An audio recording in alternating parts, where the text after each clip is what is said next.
Komið sæl og velkomin eftir Rauðaborðinu. Ég heiti María Lilja og hjá mér eru góði gestir til þess að ræða svolítið heitt og svona current mál, svo ég mér að sletta. Þetta eru börn og svona vandamál barna í samfélaginu, en það er svona ýmislegt sem bendir til þess að þeim líði kannski bara ekkert alveg nógu vel og séu svona í auknum mæli að leiðast út í ofbeldi og glæpi og annað. Þetta eru velkomin hingað Hermann Austmar, Óskar Steinn og Þórildur Ólafsdóttir. Gott að fá okkur. Takk fyrir þessu. Við kannski byrjum á þér. Þú ert foreldri barns í Breiðholtsskóla. Það er svona, umræðan hefur svolítið svona hvarfst Breiðholtið þó að vandinn einskorðist nú sannarlega ekki við Breiðholt. Þú kannski segir okkur aðeins svona bara frá þér og þinni stöðu. Minn stöðu, já. Takk fyrir að bjóða mér. Já. Þetta er náttúrulega snýr kannski aðalega bara hver staða barnanum mér, myndir ekki segja það? Jú. Að við náttúrulega fluttuðu bara skóla. Tókuðu upp úr Breiðholtsskóla, settuðu hann á skóla. Það er alltaf bara svona neyðar. Er það nýtt? Það gerðist með gríðarlegum hraða. Já. Það tók bara nokkra daga, sko. Já. Ég var búin að athuga það áður, sko, hvort það var í möguleiki. Ég var búin að fá mikið bara nei. Bara gleymdu þessu, þetta er ekki hægt. Í Öldusarskóla og fleiri skólum. Þannig að, þannig ég var mjög fegin að geta að þetta var mögulegt, sko. Því miður. Þetta er ekkert eitthvað sem manni langar endilega til að gera, að rífa börnin sín upp. Þau eiga tengslanett. Það er ekki bara vinir, það er líka foreldrar sem þekki börnin og sem í skólanum. Þannig að þetta var bara því miður nöðsulegt. Þín börn eru voru tilhörðu bekk eða árgangi þar sem að hefur verið ákveðið svona vandamál. Það hefur verið ofbeldi og annað tengt ákveðnum hópi. Þú komið hingað þetta og rætt það áður við mig. Finnur eitthvað mun á þínum krökkum? Ég finn strax mun á dóttur minni. Já. Það er bara eiginlega bara allt annað að sjá hana. Hún til dæmis, það er rosa skrítið, hún var farin að draga sig tilbaka og taka ekki þátt í verkefnum sem að hún elskaði að taka þátt í áður fyrr. Og hún er bara að koma tilbaka. Ég hljóma svolítið skringilega, þetta er svo stuttur tími, en allt í henni er hún tilbúin að takast á við verkefni sem hún algjörlega hafnaði bara fyrir vetur, sko. Þannig að það er mjög gaman að sjá það. Þú hefur verið svolítið svona harðorður í garð bara yfirvalda reynlega, skólayfirvalda og þetta svona ákveðna úrræðaleysi sem virðist blasa við þegar börn eru í vanda. Já, það bara mætir þeim ekki neitt fyrir ekki að grípa fram í. Já, nei, bara gjör svo vel. Það bara mætir þeim rosalega lítið og eiginlega ekki neitt. Og ég var fyrir gríðarlegum vonbrigðum bara þegar ég komst að því sjálfur að það var ekkert þarna. Það er ekkert, við erum ekki með neitt sem að grípur eins og núna þessar aðstæður. Það er ekki, ég talaði þetta henni pallborun að vísi yfir nokkrum dögum og það var það er ekki einu sinni sálfræði þjónusta fyrir börn sem eru búin að lenda í gríðarlegu áfalli og það er áföll fyrir börn. Það þarf ekki mörg til þess að hafi alvarleg áhrif á þau til frambúðar. Þannig að ég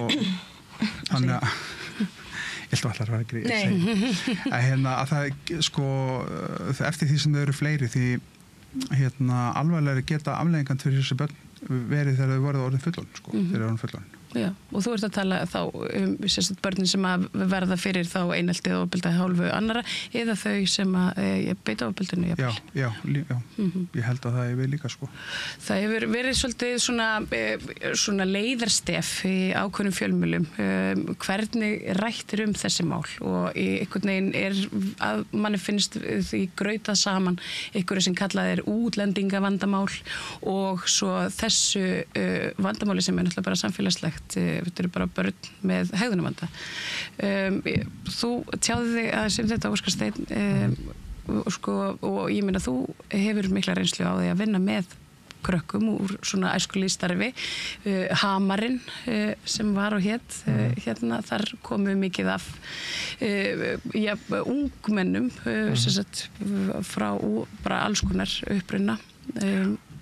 En þú bentir sérst á það að það væri ákveðin munur í því hvernig fjallað börn annars vegar þegar þau eru fædd og uppalin á Íslandi og svo þegar þau koma kannski eða hafa annan bakgrunn. Já, ég held að þetta einskorðist ekki endilega við þessa tilteknu umræðu en þetta birtist okkur svolítið í henni að það hafa náttúrulega, kannski ákveðni fjölmiðlar svolítið viljandi verið að leggja áherslu á það einhvern veginn að þarna eru börn af erlendum uppruna og frá kannski ákveðnum menningarheimum og eitthvað svona. Og þetta hefur náttúrulega svolítið æst upp í kommentarkerfunum. Og við eigum það svolítið til að vilja mála heiminn með svolítið svona breiðum strókum og vilja svona einfalda hlutina og þarna svolítið auðvelt kannski að detti þá gryfju að ætla að afgreiða þetta með einhverjum svona hugmyndum að þessi tilteknu börn séu af einhverjum ólíkum menningarheimi komi úr einhverjum öðrum heimsluta sem eru önnur gildi og þau þess vegna séu þau að beita ofbeldi og séu og að þau erfitt með að aðlagast og eitthvað svona en svo einhvern veginn eigum við miklu auðveldara með að setja okkur í spor og finna svona harminn í því þegar að er að ræða okkar eigin börn skilur innfædd börn sem að lít út eins og okkar eitthvað svona þannig að mér fannst þetta svolítið birtast í þessari umfjöllun sem búin að vera og það sem að einhvern veginn menn hafa verið að velta sér upp úr uppruna þessara barna og svo umfjöllunarinnar núna í vikunni það sem að móðir var að segja frá raunum sinnar fjölskyldu og sinnar dóttur og mér finnst þetta bara endurspegla, svolítið svona skakt kannski. Sú stúlka var úr Garðabænum og svona leiddist út í slæmafélagskapi eða einhvers konar fór að sýna einhverja áhættu hegðun svona þegar hún fór í verkfall. Þetta var fréttir sem að voru fluttar bara síðustu helgi. Já. Þetta var svona, þetta var áhugaverður munur. Þetta var svolítið svona, en það samt einhvern veginn í báðum frásögnunum þá mjög augljóst að við erum ekki að horfast í augu við að þetta eru bara börn í einhvers konar vanda hvort að vandinn sé foreldravandi eða hvort að sé bara eitthvað annað sem spilar inn í heldur erum við einhvern veginn svona að finna eitthvað svona sögudólk, við fyrir aldrei í grunninn það verkalýðshreyfingin verkfall kennara og svo það bara ólíkir menningarheimar en Þórhildur, þú náttúrulega vinnur mjög mikið og náum með börnum sem að koma allstaðar og eru með svona ólíkan vanda sem barnasálfræðingur og skiptir einhverju máli í rauninni hvaðan börn koma ef að vandamálið til staðar ég meina ef þau eru farin að þróa með sig einhverju áhættu hegðun.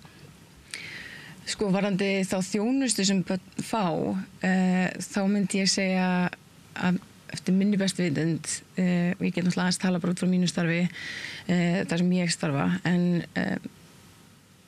minni bestu vitund þá fá þau þá þjónustu sem íslensk börn fá líka en það samt kannski ákveðin munur og ég var að ræða þetta við hann Óskar Stein líka en aðeins áður við byrjum það svona ákveðin munur í hvers konar þjónustu sóst eftir og þá ég að meina sko ekki endilega til dæmis með vísallum til okkar svo kannski munur á hvað þjónustu fjölskyldan hefur áhuga á að þiggja eða eftirfylgni að þjónustunni eða hvað börnin hafa áhuga á að þiggja líka, það skiptir miklu máli en þeim öllum boðin sama þjónustan hvort sem að munurinn menningarlegur eða þau eru með aðlaga sig eða hvað það nú þá það samt sem eitthvað sem þarf líka að tala að því ef það vandinn að það eitthvað menningamunur eða eitthvað aðlögunarvandi sem að valda því að þessi börn eiga í aukinni áhættu á að lenda í hegðunarvanda eða bara sína hegðunarvanda þá það eitthvað sem þarf náttúrulega að ræða líka bara þá eru strax komið með ákveðin þátt sem valdandi þess að þau eru útsettari fyrir því að fara ákveðin farveg sem önnur börn gera ekki en varðandi þá þjónustu sem börn fá þá hugsa ég ekki mikill munur á hvort sé innflytjandi eða íslensbarn þeim vísa sama veginn í raun og veru. En það vantar ýmislegt upp á þjónustustigið og svona þjónustun og ég meina það bara, við vitum það eru litli fjármunir og einhvern veginn að móða, það ekki mikið í boði fyrir fólk svo sem. Nei og það kannski freka vandamáli eins og þú myndist á áðan, það kannski, þetta kerfislægari vandi en að það sé hægt að setja bara beint á, innflytjandi að þau fá minna en barn í Garðabænum. Það fer náttúrulega líka svolítið eftir hver hefur frumkvæðið að því að hafa samband við fjölmiðla og ræða barnið sitt og koma sér þangað og ég ekki pun intended heldur meira að því vorum að tala þessa fréttu í Morgunblaðinu en líka að það erfitt að komast að fá þjónustu til dæmis á heilsugæslunni eða það eru bara langir biðlistar og úrræðin eru því miður ekki það mörg og það ekki hlaupið andlaði að komast í þau úrræði sem eru til staðar nú þegar. Þannig að það eru mörg börn að bíða mjög lengi að fá aðstoð og á meðan þau bíða þá kannski ekki mikið gert og þá verður vandinn verri. Þannig að það myndi ég segja var fyrst og fremst kannski það sem ég myndi vilja fókusa á þegar kemur að börnum hvað erum við að gera á meðan við erum að bíða og hvernig getum við nálgast þessu börn á meðan þessum bara þess að grípa inn í sem fyrst. En eins og þú segir, þetta náttúrulega þetta veldur fyrst og fremst á foreldrum og foreldrar álíta svo að barnið þeirra þurfi ekki ykkur á þjónustu þó að það gæti mögulega verið eða það einhvern veginn foreldrar eru rægir við að leita sér opinberri þjónustu eitthvað svoleiðis þá þetta bara ekkert í boði. Má ég? Að ég var að sesta málþingi í gær barnanna réttafærslu sem að umboðsmaður barna var að kynna og það var ung kona þar sem var að koma með sjónarmið barna og eitt af því sem að hún sagði var akkurat að það voru aðilar búin að tjá sig að þú veist, ef þetta væri svona hinsegin og þá getur foreldrar þessar barna sótt skaðabætur eitthvað svona og ég held bara við sem að hugsa þetta rangt. Við þurfum að gefa börnum möguleika að sækja þessa þjónustu sjálf. Mér finnst það. Mér finnst það ætti að vera þannig. Vegna þess að það töluvert örugglega af foreldrum sem að ekkert endilega að fara að sækja þjónustu fyrir barnið sitt. Ekkert endilega. Þau þurfa líka að vita af að þessum þjónustu standi hreinlega til boða. Og ég held að ég skil alveg sjónarmið að við eigum að gera þetta fyrir börnun okkar. Ég væri til í að sjá það var hægt að prófa það væri barn gæti bara sótt bara til dæmis sjálft greiningu. Sorry, mér finnst fyrir mér þegar ég hugsa það og reyna að setja mig í spor barna sem að til dæmis fá ekki ADHD greiningu af því að foreldrar trú ekki á það. Já. Ef ég má grípa aðeins inn í þarna, þá hefur umræðan í þjóðfélaginu eiginlega verið að frekar og öfuga átt að foreldrar hafa rosalega mikla trú á ADHD greiningum og það miklu fjölda barna vísað í ADHD greiningar sem samsvara sig svolítið í þessum langa biðlista sem að komast í greiningu annarkvort ADHD einhverju hegðunarvanda hvað það nú sem óskaftur í raun og veru svolítið rangt að kalla þetta ADHD greining að við erum náttúrulega bara að kortleggja vandan heildrænt séð En sko, upplifun mín svolítið svo að ef að við myndum setja ábyrgðin á börnin og þau að þekkja nógu vel inn á sig, inn á þessi samfélagslegu gildi sem kannski sem við viljum að þau svona fylgi, hvað rétt og hvað ránt, hvað góð hegðun og hvað slæm hegðun og eiga svo að tilkynna sjálfa sig bara ég held ég þurfi greiningu. Þú veist, þá erum við komin í svolítið svona, þá erum við algjörlega búin að fría fullorðna fólki af allri ábyrgð sem að felur í sér að vera til staðar fyrir börnin sín. En það svona mín sýn á það allavega. Já, það bitnar á börnum.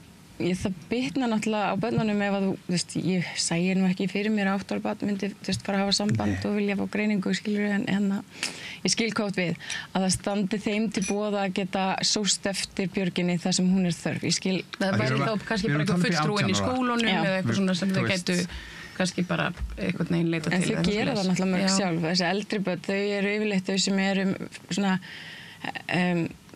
þess að sækjast eftir að komast í þessa þjónustu fyrst og fremst en það alveg rétt og sum þeir eru búin að bíða í kerfinu kannski alveg frá því þau voru í miðstigi í grunnskóla og eru svo komaðin inn bara rétt fyrir 18 ára skilur og kannski búin að flakka inn út af því að þú veist það var ekki nógu mikill vandi á þessum tíma og svo komið aftur og þá var vandinn að ágerast. Það eitthvað skekkja í kerfinu hvernig við erum að vinna þetta og en svo finnst mér líka alveg að megi varpa sko, umræðinni líka á af hverju þessi börn í vanda? Hvað að valda því? Ekki bara börnin í vanda, heldur hvað kemur á undan? Hvað að valda því að börn að sýna ofbeldi í skólanum?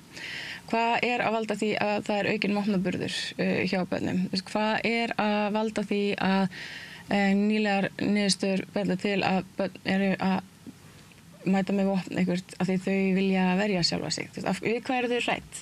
Þetta eru spurningarna sem ég myndi vilja fá svar við, skilur, fyrst og fremst. Já, en svo erum við náttúrulega líka á þeim stað að það eru börn hérna í vanda, þú veist, það eru hérna börn í brenndu húsi og á meðan við erum hérna fullorðin að svona rökræðum ástæður þess og hérna uppruna vandans, þá einhvern veginn brennur húsið. Þannig að þú veist, það einhvern veginn við í staðinn fyrir að fara og ná krökkunum út og þá kannski velta fyrir okkur svo, þú veist, í eftirleiknum, þú veist, hvernig við getum gert samfélagi betra, sko, vitandi það sem við vitum. En þetta einhvern veginn, þú veist, við erum með hóparna þeim líður illa. Ég veit svo sem ekki sjálf, þið þekkið það kannski betur, ég meina hverja tölur eru þú veist, áhættuhegðun ungmenna núna versus kannski fyrir 10 árum, 20 árum. Ég meina þegar ég, gaman að segja frá því hér, þegar ég var vandræðaúlingur, þá var hérna Þórildur var mín vinkona á þeim tíma. Við vorum vandræðaúlingar saman. Marja var meiri vandræðaúlingar. Og hérna, þannig að sko, þannig ég velti fyrir mér sko hvort að, og ég meina, við vorum að gera bölvaða vitleysu, ég var að gera bölvaða vitleysu og það voru alltaf, þú veist, og ég meina þegar maður var að alast upp, það var alltaf þessi hverfishrotti, eitthvað svona, þú veist, eitthvað krakki sem var með mitt vopn eða píndi eitthvað til þess að reykja sígarettur eða þú veist, þetta. Við munum öll eftir svona, sko, þannig að ég velti fyrir mér hvort að við séum einhvern veginn, hvort að vandinn sé bara, hann einhvern veginn hafi bara aldrei lagast, hann sé bara alltaf eins, en við séum einhvern veginn farin að fókusera á það núna og þá kannski með röngum áherslum eða hvað haldið þið? Sko mín upplifun svo að þessi hegðunarvandi að ágerast bara síðustu ár. Það eitthvað sem hefur breyst í raun og veru bara í landslæginu sem veldur því að svona kannski samskipti á milli barna farin að vera miklu svona aggressívar, eitthvað meira svona aggressív heldur en það var áður, þú veist, það kom meiri svona heift í samskiptin, þú veist, ég man þegar við vorum unglingar, þú veist, jú, það var náttúrulega, það hefur bara alltaf verið til eitthvað svona vandræðagemsar og krakkar lenda í slagsmálum og svo framvegis, en nú líka kannski með tilkomi samfélagsmiðla og einhvern veginn öðruvísi landslag í bara Reykjavík, þá hefur einhvern veginn komið meiri svona þungi og alvarleiki í þennan hegðunarvanda. Það mitt svona mín upplifun bara út frá mínu starfi. Við erum að sjá til dæmis það að vera einhvers konar slagsmál og það að vera að setja það á samfélagsmiðla, skilur við. Hópast saman á einhverjum ákveðnum stöðum og taka einhverja sérstaka fyrir og þú veist, og þá vera að elta ekki bara, þú veist, innan hverfisins heldur líka á samfélagsmiðlum og þú veist, og svo ertu eltur upp í hverfinu og fundið og skilur við. Þannig að það einmitt bara svona samfélagsgerðin, einhvern veginn hún hefur svona magnað svo litið upp þennan vanda. En hvað getum við gert til þess að börnum líði betur? Bara hreinlega. Ég meina, við hljótum að geta, þú veist, við erum fullorðin, við erum samfélagi og það eiginlega okkar skylda að hér líði öllum börnum vel. Hvað til ráða? Já, sko ég held að ég er sammála, sko, ég held að það sé alveg svona á hreinu að þetta að þessi vandi hafi aukist, börn að sýna ofbeldishegðun, sem sagt sífellt yngri börn, og þetta svo rosalega einhvern veginn margþætt, sko, og ef maður vissi svarið við þessu, sko, að þá en ég held að, sko, hluta af þessu það hvernig samskipti eru bara á heimilinu, og ég held að allir foreldrar þyrftu að sýna svolítið ábyrgð í því hvernig þeir tala aðra við börnin, fyrir framan börnin. Börn heyra allt og ef þau, þú veist, alast upp við það að það sé bara í lagi að tala illa um fólk, þá held ég að þau séu líklegri til þess að gera það sjálf og þá jafnvel ganga skrifinu lengra. Þannig að ég held að það þurfi svona meiri áherslu á samkennd,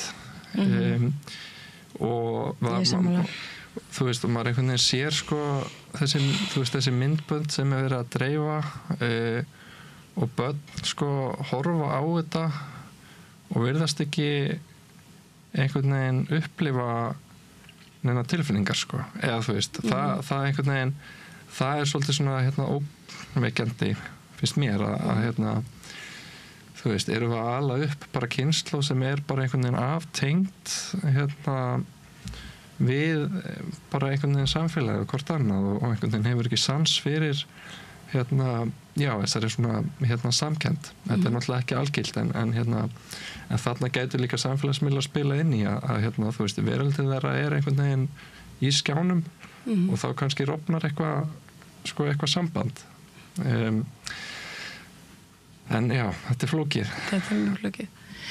Við töluðum það þegar þú komst síðast, að þú sagðir við mig, mér þykir rosalega vænt þessa krakka sem eru eiga við þennan vanda í Breiðholtsskóla, sem alveg, þú veist, komin á það stig að þú ert búin að taka þín eigin börn úr skólanum, og þú sagðir við mig að þú veist, mér þykir rosalega vænt þessa krakka. Ég er búin að fylgjast með þeim vaks og grassi síðan þau voru bara 6-7 ára, og þú veist, og átta mig á því að þú veist, það ekki allt í lagi. En ég meina, hvernig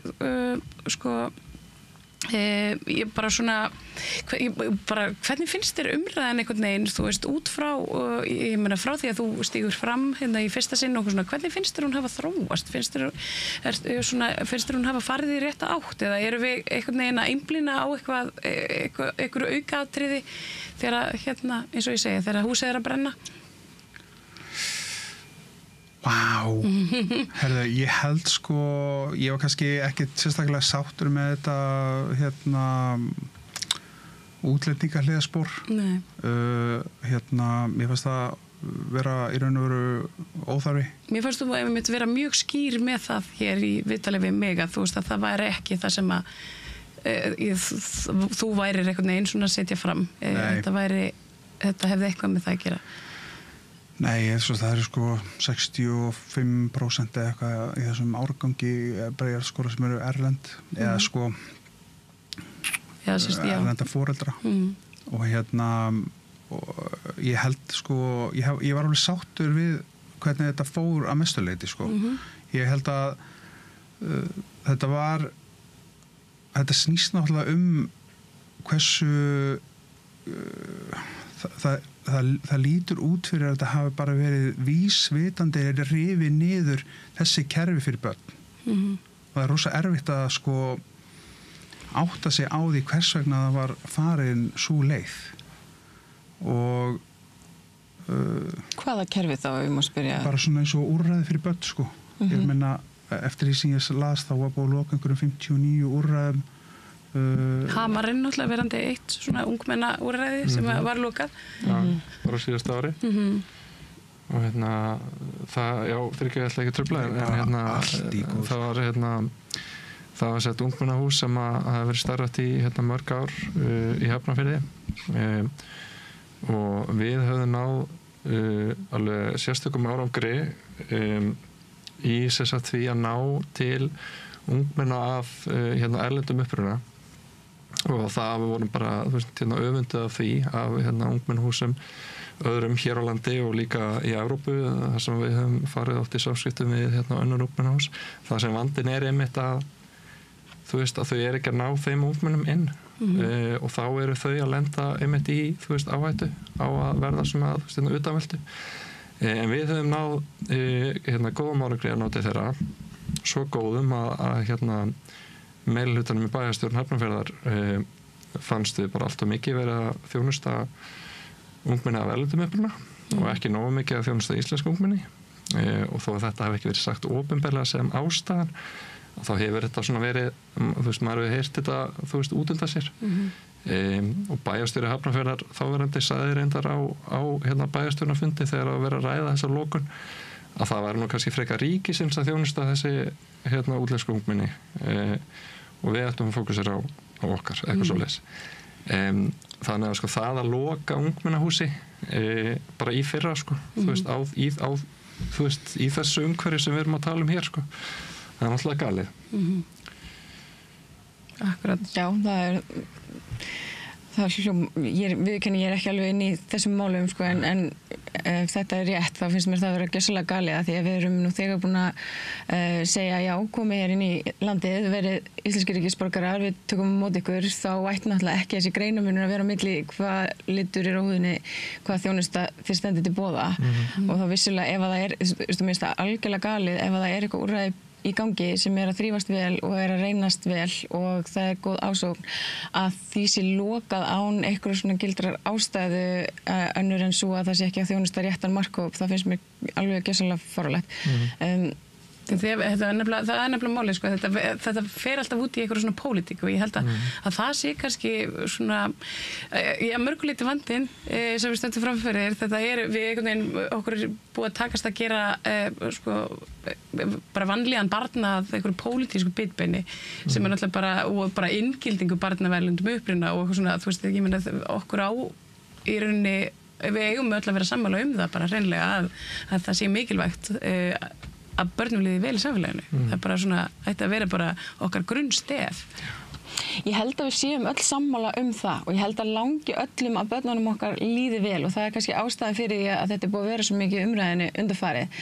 Hins vegar er ég búin að velta þessu svolítið fyrir mér og sérstaklega áður en ég kom inn í dag að því var að velta fyrir mér svona hvað útgangspunktur þið á þessu og bara raun og verið búin að velta málunum svona svolítið fyrir mig líka. Nú erum við komið með, eins og í umfjöllunum mál dóttur þinnar, þá kemur eitthvað svona ákveðin útlendingavingill á það og svo kemur frá þér svona umræða að kannski fái íslensk börn meiri athygli þegar kemur að líðan og hegðun umfram þau sem að börn innflytjenda fá.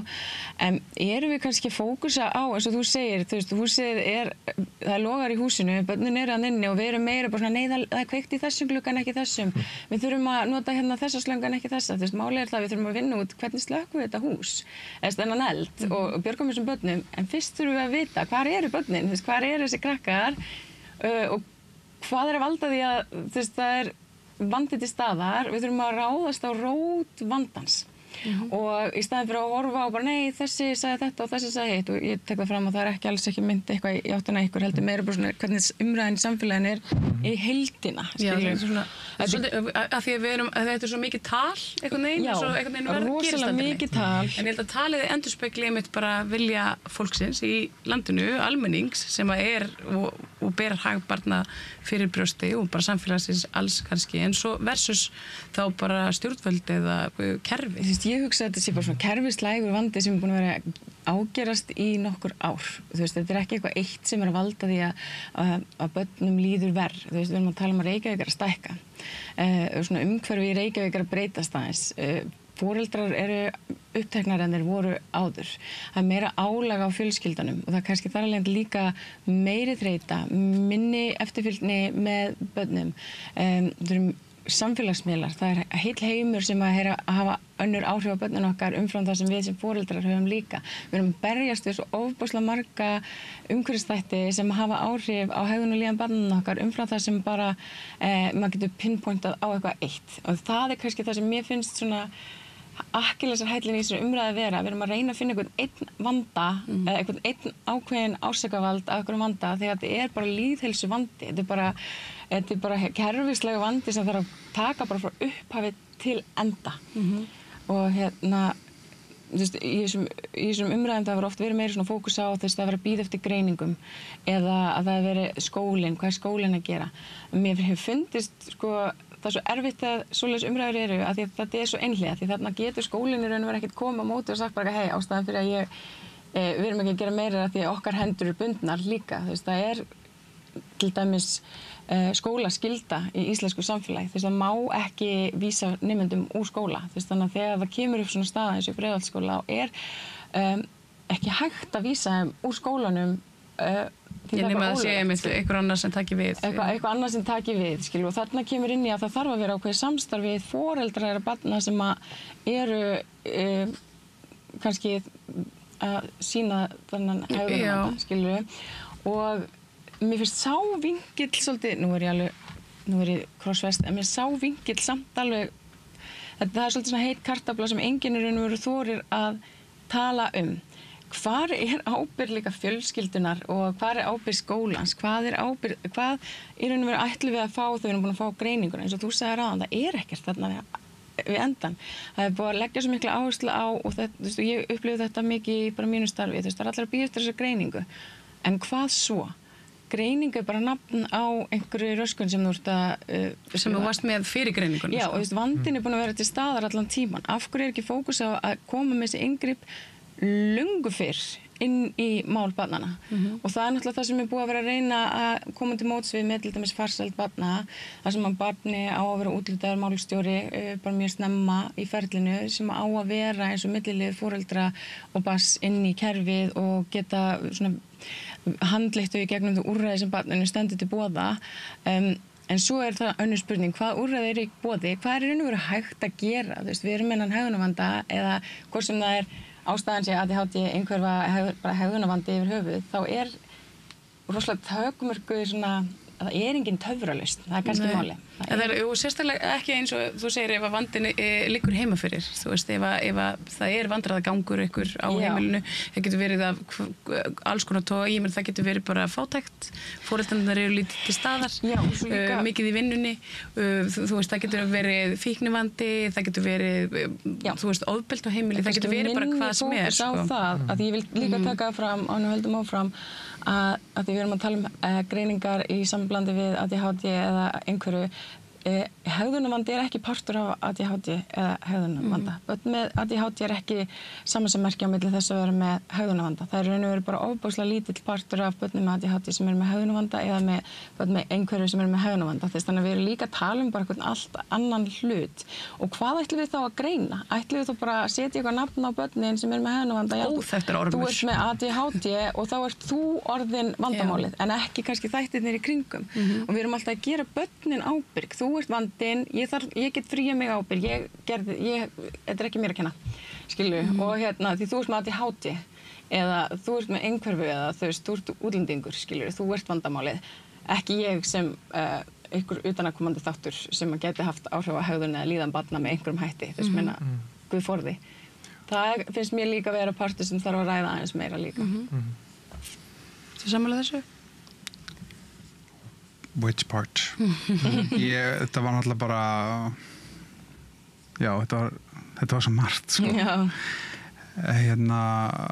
Ég ætla að núna eftir reynslunum mína af skólakerfinu að ég átta mig alveg á skólaskildunni eins og þú fórst að tala en það er náttúrulega sko skólanum stendur alveg til boða að grípa til ýmsa aðgerða þegar kemur það þarf ekki endilega að víkja börnum úr skóla það var gripið til ákveðna aðgerða til dæmis í Breiðholtsskóla sem að virkuðu mjög vel.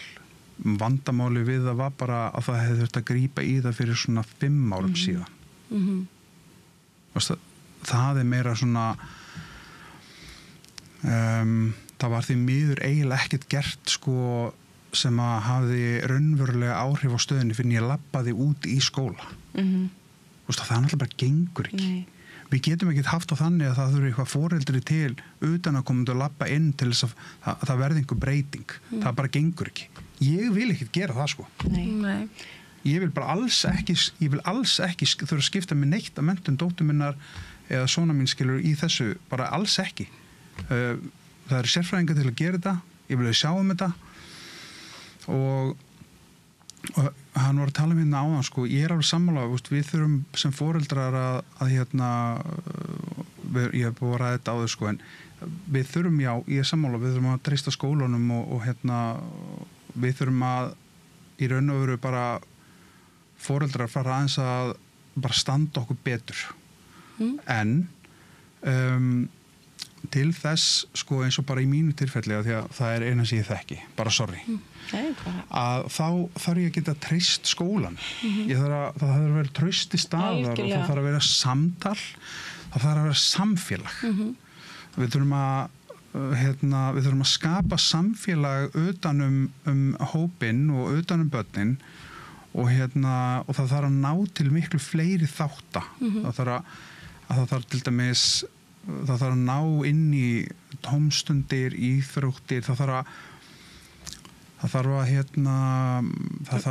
virka fjölskylduna bara búa til samfélag í kringu börnin þannig að þú veist það séu allir saman og samtaka í þessu og ég held að við höfum mist svona tapa þræðinum hvað þetta varðar undanfarið og það þarf að svona skerpa á þessu takes a village takes a village og fyrir utan sko það líka hefur gríðarlega jákvæð áhrif á börn að fá sko ef að segja fyrirmyndir sem eru ekki partur af fjölskyldunni eins og þjálfara og annað og ég er bara foreldri sko, ég veit ekkert hvernig hafa síðan að breyta þessu en þetta er gaman að sjá það sko Ég er sammála því ég var alveg velti fyrir mig sko, stundum hefur fundist eins og að hafi ákveðið rof myndast á milli til dæmis skólakerfisins og svo kannski foreldra og allir benda í raun og veru á hvern annan og núna undanfarið hefur verið að koma fram greinar á Vísi þar sem að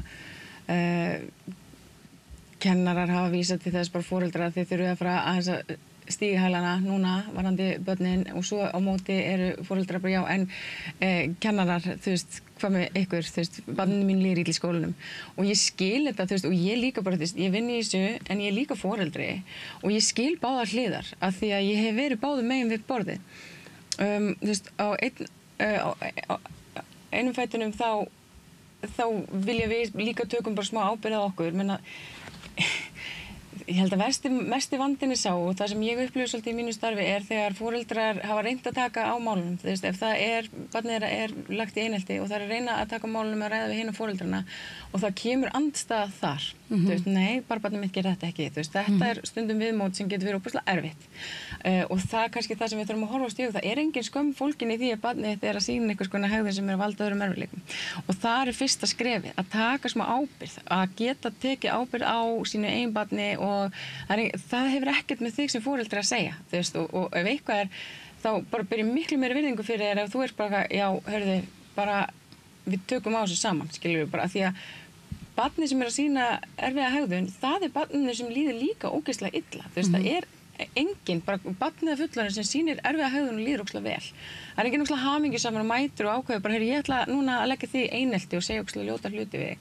það bara gengur ekki upp en á samaskapi þú veist, þá er þetta líka það sem kennarar að tala þú veist, þeir hafa svona kannski svolítið takmörku völd því að þeim til þess að haga börnin og þú veist, það er ákveðið virðingarleysi sem er sýndur kennarum og þeim er svara fullum hálsi og þau eru að reyna að stjórna heilum bekk og það er allt og undirmannað og allt og margir krakkar og þú veist, og þú ert bara ein manneskja að kenna en svo er kannski 4 með einhvers konar greiningar í bekknum og þú ert líka að sinna þeim eins vel og getur og þú veist, og svo kannski haft samband við foreldra og sagt, þetta gerðist í dag og þá mætur bara nei, það getur ekki verið, þið voru, skilju, það er þetta sem ég upplifi að þetta er orðið svona eins og mamma og pabbi eru ekki vinir lengur og svo barnaðin í miðinni og þú veist, allir að benda hvern annan og það er alveg rétt, það þarf að vera meira samfélag í kringum barnið og við þurfum líka bara að vera bara meira involved í bara hvað er að gerast í bara, þú veist, að því það gleymist stundum að við erum ábyrg fyrir menntun barnanna okkar. Við þurfum að fylgja því eftir og við megum alveg stíga inn í og vita, þú veist, hvað er gangi í skólanum, hvernig er hegðunin, hvernig er líðanin, hvernig er samskiptin, hvernig stendur hann í, þú veist, starffræði, þú veist, á hvað blaðsíður hann, skilur, bara maður þarf að fylgja þessu eftir og skapa þetta samtal milli skóla og heimilis. En hvernig getum við fengið, þú veist, en hvernig getum við kannski þetta bara svona búið til þessi tæki fyrir foreldra? Ég meina það er kannski ekki allir sem átt að sjá þessu sem þú ert að segja. Ég meina að þeir þurfi einhvern veginn að standa svolítið í lappirnar gagnvart því sem gerist í skólanum og vera svolítið inn í öllu, vera í samskiptum við nærumhverfi barnanna sinna og allt það. Þú veist, hvernig vekjum við fólk til vitundar akkurat þetta? Og ég bara eiginlega veit ekki. Það er kannski einhver aðri sem geta svarað því. Ég held að sko kannski þeir sem að ég held að veri sterkt sko að fá eins og til dæmis í skólunum að skólastjórnir séu sko svolítið leiðtogar umhverfisins að að fá með sér sko þjálfara, kennara í tómstundum og það sé svona að byrja þar. Ég held að það væri og félagsmiðstöðar, ég til dæmis veit að mér finnst það miskosti til dæmis í Reykjavík er allt og lítill tími fyrir miðstig í félagsmiðstöðum. Ég held sé 90 mínútur á viku. Oft fá þau ekki eins og pláss því það er ekki nóg mannað. Já, það bara er ekki nóg sko. Þetta er bara svona þetta er svona þáttur sem að við verðum að styrkja sko. Það bara Þetta er einmitt, þetta er bara velferðarmál. Já, já. Algjörlega og að því við erum að tala þetta sko, það náttúrulega þá hefur sko þáttaka til dæmis bara í foreldrafélögum hefur minnkað og það er náttúrulega hluti af þessu að svona, þú veist, að búa til þetta samfélag, að vera í samskiptum við aðra foreldra, vera í samskiptum við skólan og svona þannig að vonandi fer þáttaki foreldrafélögum að komast í tísku aftur en að því hún nefndir félagsmiðstöðunar þá sko finnst mér áhuga sko að því að sko nú verið að setja pening í að fjölga stöðugildum hjá lögreglunni um 50 Já. og það er alveg þú veist, ég meina þeim hefur ekki fjölgað í takt við fólksfjölda og svona og það er örugglega alveg komið tími til þess að fjölgi í lögreglunni og samfélagslögreglan til dæmis er að gera góða hluti vona hún haldi áfram að setja eflast en þú veist, ímyndið ykkur hvað við getum gert sko fyrir þú veist, ef við myndum fjölga félagsráðgjöfum 50, þú veist, fjölga barnasálfræðingum inn í skólunum, þú veist, fjölga námsráðgjöfum, fjölga, þú veist, í félagsmiðstöðum. Það er svona hríslaðist ykkur öll svona, svona gleði tilfinning við tilhugsununa Þú veist, þetta er svo flott tala, sko, 50 einhvern veginn og ég bara, þú veist, ég einhvern veginn sé það ekki fyrir mér að þetta myndi gerast en ég meina þannig búið að þú veist, þannig verið að taka ákvörðum að fjölga í einni stéttum 50 bara þú veist, hvað myndi gera þú veist, ég er ekki að segja þú veist, að þetta myndi leysa öll vandamál eitthvað að fara að fjölga starfsfólki, þú veist, alls þar en þú veist, en við erum ríkt samfélag og eins og varst að segja með, þú veist, skorta þjónustu í, þú veist, miðstíðinu þú veist, það væri hægt að fjölga í félagsmiðstöðunum þú veist og efla fagmennsku ásakið og það vantar líka svolítið tengingu á milli félagsmiðstöðuna og skólana þú veist, það vantar svolítið svona upplýsingaflæði þar á milli þannig að sko, þessir aðlar þurfa líka að vinna miklu betur saman að þú veist að tala um alltaf þessar aðlar sem þurfa sko tala saman bara það að félagsmiðstöðuna myndi tala við þú veist, kennarana og Það fyrir bara að vera með á fundum og svoleiðis, sko, því það eru dýrmætar upplýsingar sem að félagsmiðstöðvarnar geta veitt, þú veist, hegðun og vinasambönd og svoleiðis sem kannski ekki eins mikið, eins augljóst í skólanum, því það er náttúrulega ertu bara í kennslustundum og svoleiðis og kennar ofta ekki út í frímínútum, þú veist, að fylgjast með öllum bönnunum, þau sjá þetta miklu skýrar í frístundi eða félagsmiðstöðvarnar. Akkurat. Ég meina, ef við horfum á þannig, á nú stoppar það, já, af því að ég var að hugsa þetta, heldur bara fram. Mér finnst þetta svo góður punktur, að eins og ég fagnaði að lögreglan sé að fá þessi 50 stöðugildi, alls ekki að draga úr því, þú veist, hvað snýst samfélag? Það snýst að við búum öll saman, skilju, og hvað er það sem skiptir mestu máli í samfélaginu okkar? Jú, það eru væntanlega börnin okkar og okkur líður vel, við megum ekki gleyma af hverju við erum öll að þessu til þess að byrja með, en samt virðist, það er allir með áhyggjur af börnunum okkar, en enginn er tilbúinn að gera það sem þarf til þess að leysa hana vanda sem eru með það að auka fjármagn í þær starfsstéttir sem virkilega geta gert gagn og þú veist, allar tala það er engin úrræði. Þá getum við fækka lögreglumönnum, hugsanlega í daginn. Já, meina, þú veist, minnst þetta samt bara svo típist. Við erum alltaf að eldast við endan, þú veist, útkomuna af vandanum í staðin fyrir að reyna að berjast við rótvandans, skilur við. Ég er alveg sammála. Mér finnst bara að lögreglan ætti ekki verið í þessu hlutverki. Það ætti bara að nota þessa lögregluþjóna í verkefni sem lögregla sinnir. Þetta ætti að vera einhvers staðar annars staðar. Já. Það er bara, hér með er bara kallað eftir auknu fjármagni og já, svona að jafnt verði farið allar stéttir sem að snúa að samfélaginu og velferðinni. Það hlýtur að vera svona bara mjög raunhæf krafa í velferðarsamfélagi. Það ekki bara. Þannig það, sko. Hermann Austmar foreldri, Breiðholti, Óskar Steinn Ómarsson, æskulýðs starfsmaður og Þórhildur Ólafsdóttir sálfræðingur. Þakka ykkur kærlega fyrir að vera hérna við rauðaborðið. Það var virkilega gaman og áhugavert að spjalla við ykkur og ég bara hlakka til að fá okkur næst. Takk sem leys. Takk sem leys. Tókið við, það er meira hér handan við hlið. Þú ert að hlusta á Samstöðina. Róttækt sjónarhorn á atburði dagsins.